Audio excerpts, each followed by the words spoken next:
Gracias, señora presidenta, señoras y señores diputados, amigas y amigos. Esta mañana ya hemos intentado trazar un diagnóstico de los problemas que tiene la educación en la Comunidad de Madrid y con estas resoluciones lo que intentamos es plantear posibles soluciones, ¿no?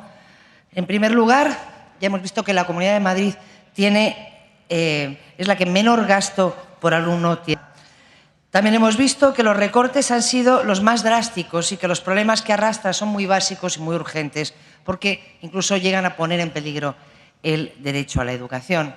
Lo que se está reclamando aquí no es ni un porcentaje, sino simplemente que la inversión educativa por parte del Gobierno de la Comunidad de Madrid sea la que debería ser según su PIB per cápita, es decir, reclamar que la inversión sea acorde con su riqueza y no muy inferior. En segundo lugar, vemos que otro de los problemas más graves ha sido esta descompensación y esta falta de infraestructuras, específicamente en todos estos nuevos desarrollos. Y, por otra parte, el estado de abandono de muchos centros educativos, de las obras, ¿no? Entendemos que existe una situación grave e incluso hay situaciones que son situaciones de urgencia, en el que no hay centro y que el resto están hacinados. Estamos ahora mismo alquilando aulas a centros concertados porque ya no hay ningún centro público que tenga ni un espacio libre para estudiantes. Estos son hechos graves porque se producen en etapas obligatorias en las que la educación es un derecho. Entendemos que de este incremento que estábamos solicitando en el primer punto de la resolución, una parte debería ir para hacer una planificación a lo largo de toda la legislatura de tal forma que solventase todos los problemas de infraestructura. También creemos que es fundamental el hacer un esfuerzo presupuestario para garantizar la gratuidad efectiva en la educación en etapas obligatorias. Según la Red Europea de Lucha contra la Pobreza, unos 334.000 madrileños, 131.000 familias sobreviven con menos de 332 euros mensuales. Hay empleos que están tan mal pagados que existe la nueva figura, la figura del trabajador pobre. Y 4 de cada 10 parados llevan más de 2 años desempleados. En este contexto, que es un contexto en el que hay una parte de la población madrileña que está en riesgo de pobreza y en riesgo de exclusión, desde luego hay que hacer un esfuerzo presupuestario. Hoy ya no es infrecuente hablar de malnutrición infantil como un problema social que hay que atajar. Y en este contexto resulta imprescindible asegurarnos desde los centros educativos del bienestar de los niños madrileños, porque una de las principales funciones de la educación es evitar que crecer en una situación de pobreza afecte a la igualdad de oportunidades. En cuarto lugar, todo el problema de la masificación de las aulas, de la calidad de la educación que tiene y, desde luego, atraviesa completamente la situación del profesorado, ¿no? La masificación de las aulas en la Comunidad de Madrid es un problema que hay que abordar de forma urgente.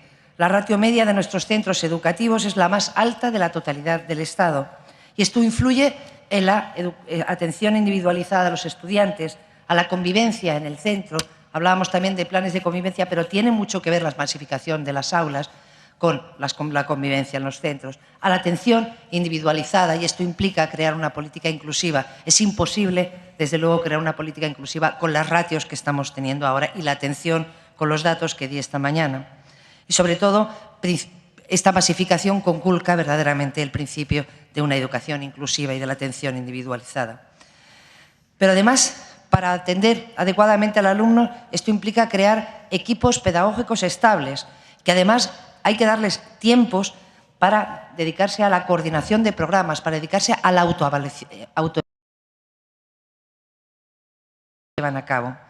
La situación de interinidad de una parte importante de la plantilla docente debería reducirse en contacto con los agentes sociales, pero debería reducirse al máximo, ampliando desde luego el número de plazas que puedan salir a concurso, a oposición y arbitrando mecanismos que fomenten la estabilidad en los puestos docentes. Y también empezar a hablar de espacios y de tiempos para esta coordinación. Hemos pasado de tener una horquilla horaria amplia que efectivamente hacía posible esta coordinación a tener unos horarios que impiden el que los profesores puedan hablar entre sí. Y sí solicitamos también la consideración como hora lectiva de 1 hora semanal, al menos, para la coordinación de equipos docentes.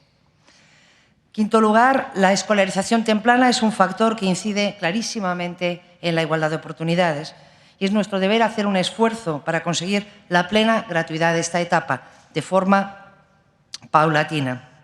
Y la Administración, además, a través de una red pública, debe poner los medios necesarios para ello.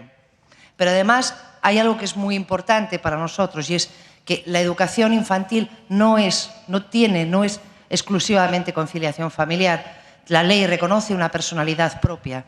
Actualmente la legislación de requisitos mínimos sobre los centros educativos en esta etapa entendemos que prácticamente la han reducido a una situación de guardería o de conciliación familiar y creemos que es necesario derogar estos presupuestos o estos requisitos mínimos para poner la etapa de la educación infantil a la altura que se merece. En sexto lugar, distintos informes, tanto nacionales como internacionales, coinciden en señalar a la educación como un factor clave para evitar la desigualdad social, que la desigualdad social se agrave y un factor determinante en las tasas de exclusión social.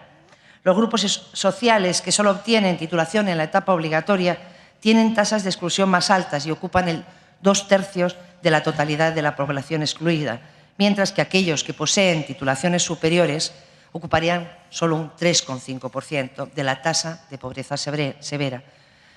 De hecho, en el último informe de FOESA, el colectivo de jóvenes entre 16 y 34 años que ni estudian ni trabajan tienen la consideración de colectivo de especial vulnerabilidad.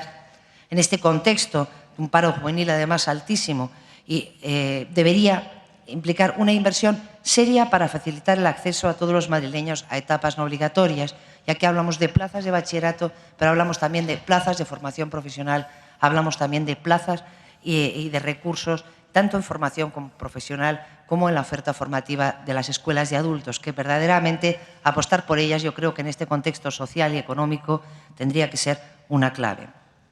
Y finalmente, si una de las funciones de la educación es educar a futuros ciudadanos capaces de participar activamente en una sociedad democrática, qué menos que el espacio en que se educan sea asimismo democrático y funcione con criterios de transparencia y participación que caracterizan a nuestras sociedades.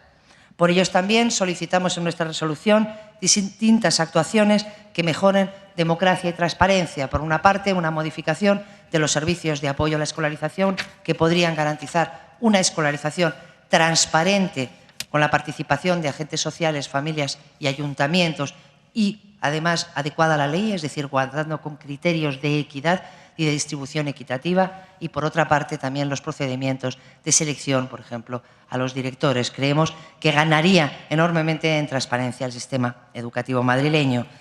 Pues bueno, pues esperamos, estas son nuestras propuestas, creemos que son propuestas que van directas al corazón de los problemas, no que nuestros modelos educativos digan, sino los problemas que realmente los madrileños están viviendo. Muchas gracias.